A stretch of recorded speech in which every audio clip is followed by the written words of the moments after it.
Picture this. A small Japanese automaker, a room full of American engineers, and one impossible mission: build a luxury SUV that nobody asked for and make it so good that nobody can ignore it. What happened next changed the game forever. You know, in the world of American roads, where trucks rule the highways and luxury brands fight tooth and nail for every single sale, there are some machines that just arrive quietly. No fireworks, no big parade. They just show up, do the job, and slowly, very slowly, earn the respect they deserve. The Acura RDX is exactly that kind of machine. It wasn't born in a blaze of glory.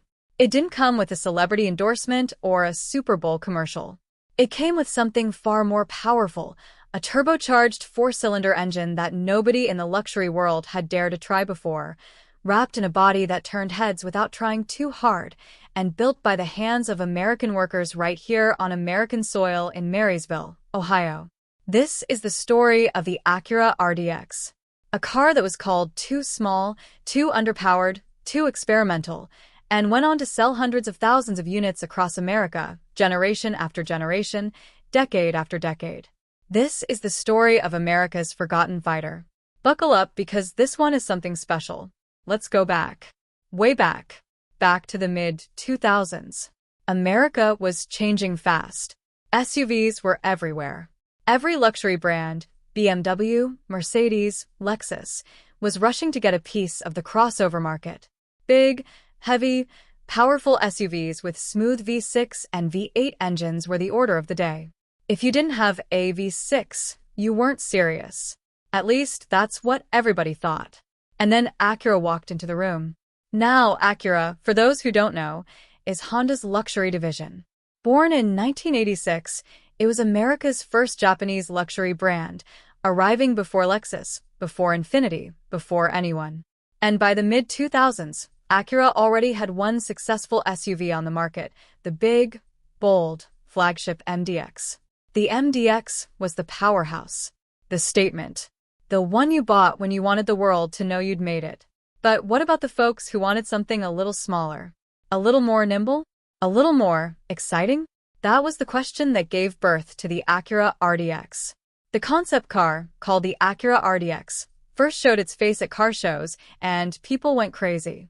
It had an aggressive design, a compact frame, and a hood line that looked like it meant business. People leaned in close, looked at it from every angle, and asked the same question over and over: what's under the hood? When the answer came, some people laughed. A four-cylinder? In a luxury SUV? But Acura wasn't laughing. They weren't experimenting either. They were engineering. The production RDX made its debut at the 2006 New York Auto Show. And on August 11, 2006, a date that might seem ordinary but was actually a quietly historic moment, it went on sale to the American public for the 2007 model year. The first time most Americans saw it in person, there was a pause. A moment of quiet appreciation. Because the RDX looked different. Designed by John Acura, a man who would go on to become one of the most influential designers in Acura's history, the first-generation RDX had a muscular, clean, purposeful look. Not flashy, not trying too hard, just confident. But the real story was happening under that hood.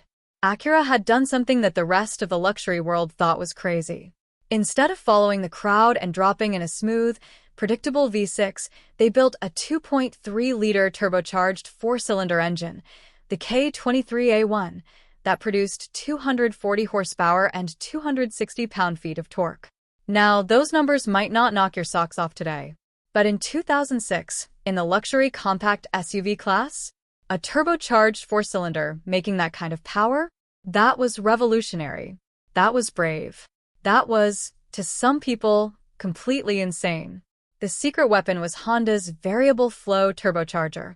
Here's how it worked, and this is genuinely brilliant engineering. At low engine speeds, a special valve inside the turbo would narrow the exhaust passage. This made the exhaust gases move faster, which kept the turbines spinning hard, which gave you boost and power right from the moment you press the gas. No waiting, no lag, just instant response.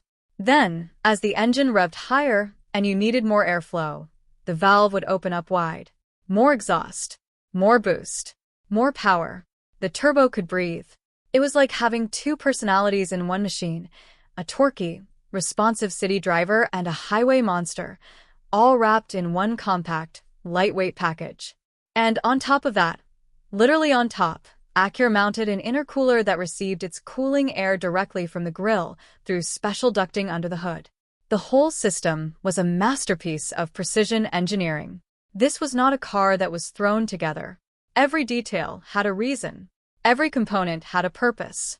The engine sat inside an all-aluminum block with an IVTC cylinder head, Honda's legendary variable valve timing technology, and dual balance shafts to smooth out any vibration.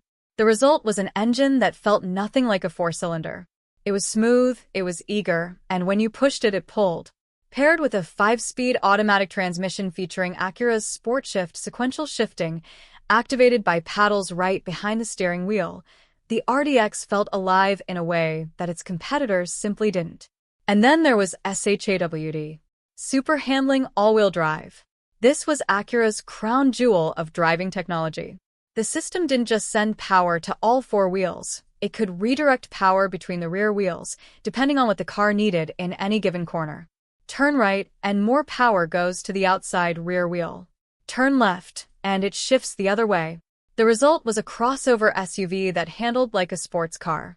It gripped, it rotated, it felt planted in a way that defied its size and weight. This was not your average luxury crossover. This was something genuinely different. Now let's step inside for a moment. Because the outside of the RDX was only half the story. Pull open the door, sink into the leather seat, and the first thing you notice is how right everything feels. Standard leather seating, a panoramic moonroof, automatic climate control, a 7-speaker audio system with XM satellite radio, an in-6 CD changer that could play MP3 files. Remember, this was 2007 and that was a big deal. Every power feature you'd want. All of it standard. And for those who wanted to go further, who wanted the full experience, there was the technology package. Now this was something special. Acura's navigation system, a backup camera, XM nav traffic for real-time traffic monitoring, and get this, Zagat restaurant reviews built right into the infotainment system. You could drive to dinner and pick the restaurant from your center console. In 2007, that was genuinely futuristic. The technology package also upgraded the audio system to a 10-speaker ELS surround sound setup with DTS and Dolby Pro Logic 2 surround processing. In a car, a surround sound experience in a moving vehicle. Acura was ahead of its time in the most casual, confident way possible. Acura also offered an iPod adapter that year, wired into the glove box, letting you control your music through the car's interface. And by the 2010 model year, they'd updated the system to include a USB connection that handled flash drives and modern devices from the center console. Always evolving, always listening to what customers wanted. The interior technology actually traced its roots back to Acura's flagship RL sedan, which is to say, this was legitimate luxury tech, not bargain bin substitutes. The whole interior experience said one thing clearly: Acura respected the people who bought this car. Now, if you're driving your family across America, across the wide open highways of Texas, the mountain roads of Colorado, the wet winter streets of Ohio, you want to know that the machine around you is going to protect the people you love. Acura understood that. They built the RDX around something called the Advanced Compatibility Engineering Body Structure, or ACE, which was specifically designed to absorb and redirect the energy from a collision, protecting the occupants inside, while also minimizing damage to the other vehicle involved in the crash. 6 airbags came standard. Dual front airbags, front side airbags, and dual side curtain airbags that deployed from above the door frames to protect both front and rear passengers simultaneously. These curtain airbags were designed to stay inflated longer than a typical crash bag, offering extended protection, especially in rollover situations. The front airbags were smart, too. They used dual threshold, dual stage technology that could read the severity of an impact and the occupant's seatbelt usage and adjust their deployment speed and timing accordingly. There was even a sensor that would prevent the passenger front airbag from deploying if a child or a small-statured person was sitting there, because deploying an airbag at full speed into a small child can cause more harm than good. The engineering was thoughtful, Human. Real. front seats featured active head restraints, designed to move forward during a rear impact to reduce whiplash, and seat belts with pretensioners and force limiters. And the results spoke for themselves. In November 2006, the National Highway Traffic Safety Administration put the RDX through its crash tests. The results? A perfect 5-star rating for driver and passenger frontal crashes. A perfect 5 stars for front and rear side impacts. 4 stars for rollover resistance. The Insurance Institute for Highway Safety, the IIHS, gave the 2007 through 2012 RDX a good rating in both the moderate overlap frontal test and the side impact test. The toughest grade went to roof strength, where it earned a marginal. But even that showed that Acura had built a machine that took safety as seriously as performance. This was a car you could trust. Not just with your morning commute, with your life. Now, here's where the story gets interesting. Because every great machine reaches a moment where it has to make a choice. Stay the same and become irrelevant, or evolve and stay alive. For the Acura RDX, that moment came in January 2012 at the North American International Auto Show in Detroit. Acura unveiled the second-generation RDX, and the room went quiet for a different reason than before. Gone was the turbocharged four-cylinder. In its place sat a 3.5-liter V6 gasoline engine, smooth, powerful, and conventionally luxurious.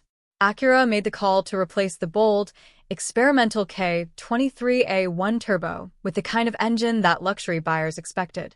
And honestly, it made business sense. The market had spoken. People wanted the V6. People understood the V6. The V6 gave them bragging rights at the country club. But here's the thing.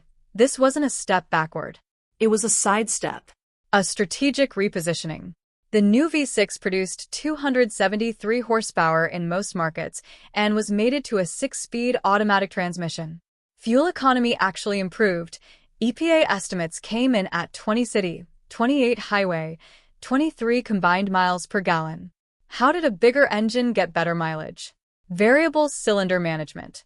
Honda's VCM technology could deactivate cylinders when the engine didn't need full power, highway cruising in 4-cylinder mode, spirited driving in full V6 mode. Smart, seamless, sophisticated.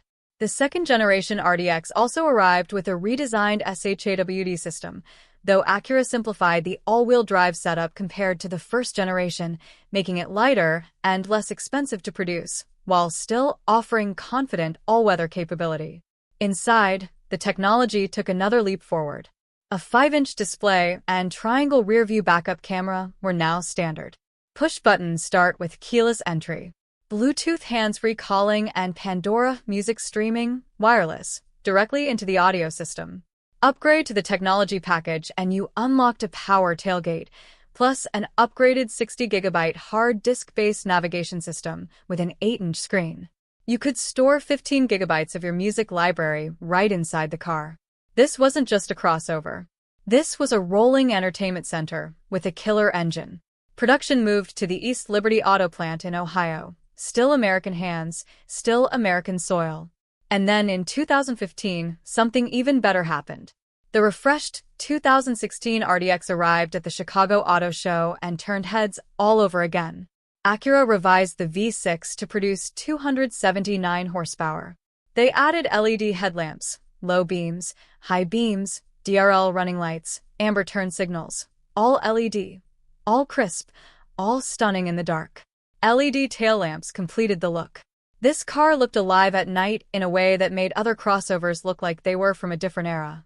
And for the first time, Acura introduced Acura Watch, a suite of driver assistance technologies including adaptive cruise control and lane keeping assist. The car could now help watch the road for you. The all-wheel drive system was also updated to send up to 50% of torque to the rear wheels on slippery surfaces, up from 25% in the previous model. More control, more confidence, more capability. Safety scores told the story clearly.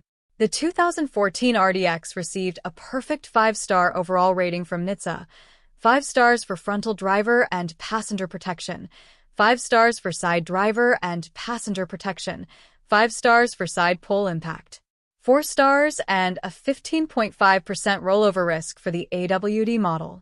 These were the numbers of a machine that refused to compromise.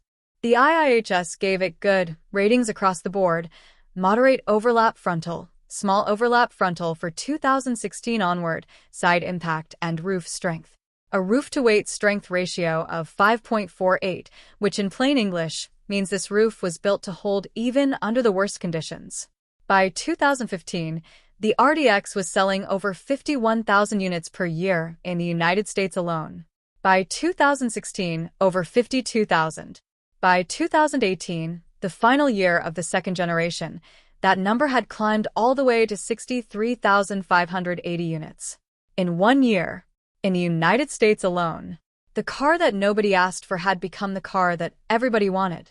And just when you thought Acura had peaked, just when the competition was starting to catch its breath and think maybe they'd figured out the RDX formula, Acura did it again. January 15th, 2018. The North American International Auto Show. Acura unveiled the 2019 RDX prototype, and this time, the room didn't go quiet. The room erupted, because this car was different on a level that went beyond engines and specs. This car was a statement, a declaration, a promise about where Acura was going. Designer Randall Smock and his team had crafted something genuinely beautiful. The third-generation RDX wore Acura's new design language with supreme confidence: sharp creases, dramatic proportions, an aggressive front face, with a bold diamond pentagon grille that made every other crossover in the parking lot look forgettable. Production began in May 2018 at East Liberty, Ohio, and the car arrived at dealerships across North America on June 1, 2018, ready for the 2019 model year. And it was built on Honda's new Honda architecture platform, shared engineering that would underpin some of the brand's most important vehicles going forward. Under the hood, Acura brought back the turbocharged 4-cylinder, but this wasn't the same 4-cylinder story as 2007. This was a 2.0-liter K20C4 direct-injected turbocharged engine, the same engine that powered the acclaimed Honda Accord, producing 272 horsepower and 280 pound-feet of torque. More power than the original. More refined than ever before. And paired with a 10-speed automatic transmission, 10 gears, carefully spaced to keep that turbo engine singing in its optimal power band at all times, with steering wheel-mounted paddle shifters for when you wanted to take matters into your own hands. EPA fuel economy ratings came in at 22 city and 28 highway for the front-wheel drive model, 21 city and 27 highway for the SHAWD version.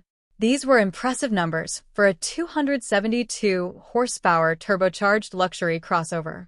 And SHAWD was back, better than ever, now a full-time torque vectoring system that could send up to 70% of the engine's power to the rear wheels.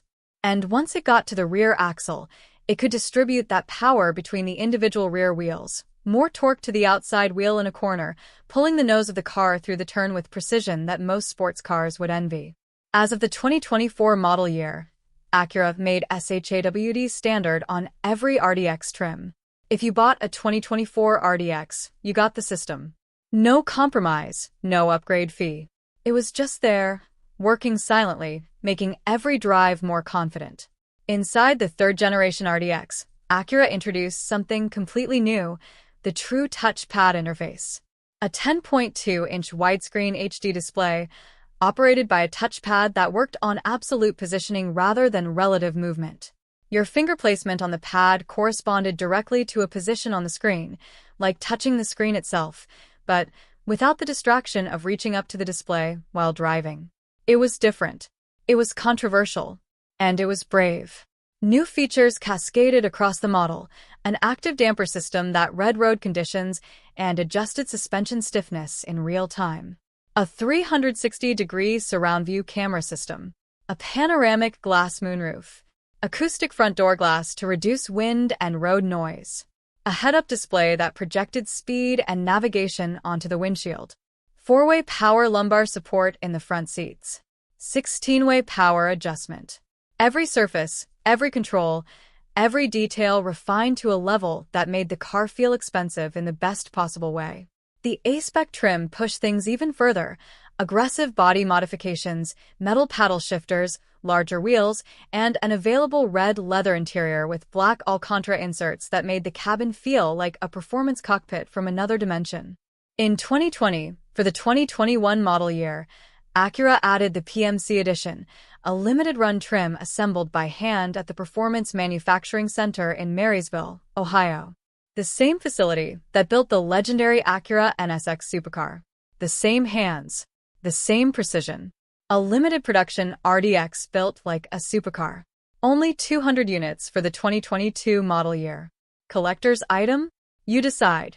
Safety scores for the third generation were, once again, exemplary. The 2019/2020 RDX earned an overall good rating from the IIHS, the highest possible grade, across virtually every test category. Small overlap front driver and passenger. Good. Moderate overlap front. Good. Side impact original and updated. Good. Roof strength. Good. Head restraints and seats. Good. Front crash prevention vehicle to vehicle. Superior. Front crash prevention vehicle to pedestrian in daylight. Advanced. It was named an IIHS Top Safety Pick Plus in multiple trims. For families. For commuters. For road trippers. For anyone who understood that safety and performance weren't opposing forces. They were partners. Then, in September 2021, the RDX received a tasteful facelift for the 2022 model year, new front and rear fascias, fresh exterior color options, new alloy wheel designs, increased sound insulation for an even quieter cabin, and, finally, wireless Apple CarPlay and Android Auto. The future, delivered without a press conference or a big announcement. Just quietly made better. Let's talk about the numbers. Because sometimes, the cold reality of sales figures tells a story more powerfully than any words can. In 2006, Acura sold just over 9,000 RDX units in the United States. Brand new car, brand new segment, cautious buyers. By 2013, that number had grown to nearly 45,000 units. By 2015, over 51,000. By 2018, the RDX had become Acura's best-selling vehicle, over 63,000 units in a single year in the United States alone. And through all of that, through financial crises and supply chain challenges and global pandemics that ground the auto industry to a halt, the RDX kept selling, kept performing, kept delivering for the people who drove it. Canada fell in love with it too. From just over 1,000 units in 2006 to nearly 9,000 by 2018. And China, when Acura began selling there in earnest, added thousands more to the total. This was not a niche product. This was not a fashion accessory that faded when the season changed. The RDX was a machine built on genuine merit, and the American public recognized genuine merit when they saw it. And here's the chapter that most people don't know about. The chapter that reveals the soul hiding beneath the family-friendly exterior. June 2018. Pikes Peak International Hill Climb. Colorado. One of the most demanding, terrifying, breathtakingly beautiful motorsport events in the world. 14 miles of mountain road. 156 turns. No guardrails. The summit at over 14,000 feet above sea level. Acura brought a one-off, custom-built RDX to the mountain. Under the hood sat a modified version of the 2.0-liter turbocharged four-cylinder engine, but this wasn't a stock motor.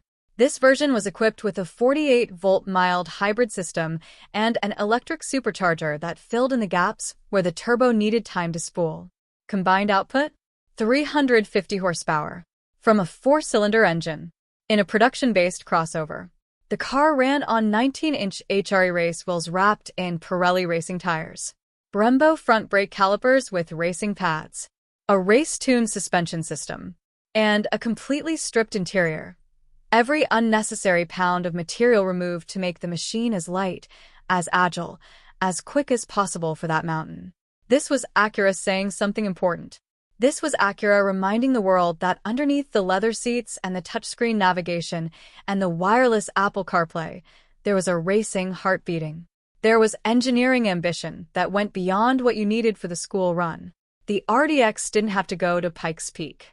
Nobody asked Acura to take a family crossover up that mountain and race it.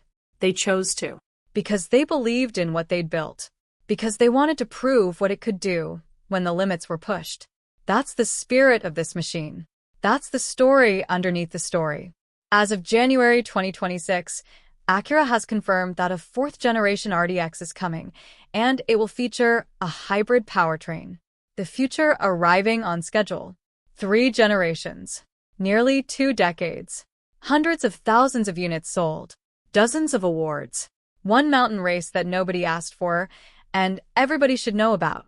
The Acura RDX arrived in 2007 as the car that nobody expected to work.